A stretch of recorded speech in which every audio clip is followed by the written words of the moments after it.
மனநிறைவான சாப்பாடு கம்ஃபர்ட் ஃபுட்டோட லிஸ்ட்டில் நம்ம தயிர் சாப்பாடை விடவே முடியாது. அதுவே சத்தானதாக இருந்தால் இன்றைக்கி வாழ்க்கையின் சுவைகள் சேனலில் டேஸ்டியாக க்ரீமியாக வரகரிசியில் தயிர் சாப்பாடு எப்படி பண்ணலான்னு பார்க்கலாம் வாங்க.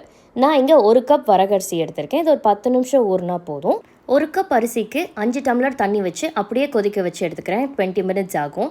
இதே நீங்கள் குக்கரில் வச்சுக்கிறீங்க அப்படின்னா 4 விசில் விட்டு எடுத்துக்கோங்க. கடாய் நல்லா சூடானோடனே எண்ணெய் போட்டு கடுகு, உளுந்து, அப்படியே கடலைப்பருப்பு ஆட் பண்ணிக்கலாம். கடலைப்பருப்பு நான் இங்கே கொஞ்சம் எக்ஸ்ட்ராவாக ஆட் பண்ணிக்கிறேன். நீங்கள் உங்கள் டேஸ்ட்டுக்கு ஏற்ற மாதிரி ஆட் பண்ணிக்கோங்க.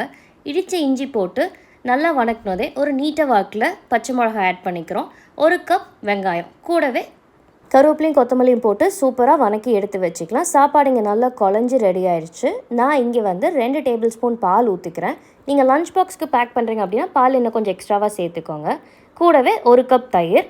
நான் இங்கே வீட்டில் செஞ்ச க்ரீம் 2 டேபிள் ஸ்பூன் ஆட் பண்ணியிருக்கேன். நல்லா உப்பு போட்டு உங்கள் டேஸ்ட்டுக்கு ஏற்ற மாதிரி உப்பு போட்டு சூப்பராக கிளறி விட்டுக்கோங்க. நம்ம ஏற்கனவே வணக்கி வச்ச வெங்காயம் எல்லாத்தையுமே இது கூட நம்ம ஆட் பண்ணிக்கலாம். நீங்கள் இது கூடவே பார்த்தீங்கன்னா கொஞ்சம் மாதுளம்பழம், நட்ஸ் அப்படின்னு சொல்லி உங்கள் டேஸ்ட்டுக்கு ஏற்ற மாதிரி ஆட் பண்ணிக்கலாம். சூப்பராக இருக்கும் சாப்பிட்றதுக்கு.